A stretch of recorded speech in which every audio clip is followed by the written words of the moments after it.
probably because I have been surrounded by the men in olive green all my life. My grandfather was a Fauji. He was Subedar Major Revat Singh Bisht.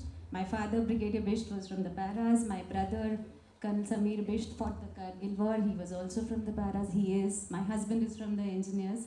And now my nephew has also joined the army. So it's the fourth generation in the army, and that's the world I grew up in. And it has always fascinated me, and there are so many Faujis sitting in the audience and future Faujis, the NCC cadets here as well. So it always fascinates me that Fauji jo hai, we look at him as a soldier, but actually he's a brother, he's a son, he's a husband. How is it that when the call for battle comes, this man will just lace up his boots and go to battle, completely forgetting his other roles in life? He just forgets that he's a son, he's a husband, he's a father, knowing that he might never come back, and so many of them never come back. So that is why I concentrate on the human side of war.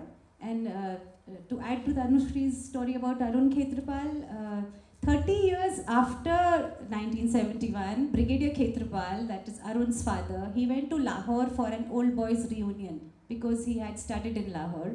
And he was hosted by a brigadier from the Pakistani army, जिनके घर में वो 3 दिन रहे. और third day पे Brigadier Nasir told Brigadier Khetrapal that he had a confession to make, and he said that I was the one who killed Arun. So that was the human side of war. That was a father meeting the man who had killed his son. And Brigadier Nasir asked for forgiveness, and Arun's father, he said, Brigadier Khetrapal said, you were a soldier doing your duty, and so was Arun. So that's how it is. And do we have time for box of sweets? If we don't, let's leave it. We'll just see. Yeah, So okay. coming to Deepak, you have written about the brave exploits of Lieutenant Colonel Surinder Kapoor, Mahavir Chakra, and he led his battalion in action at 4 different places in East Bangladesh. So tell us about this, very brief.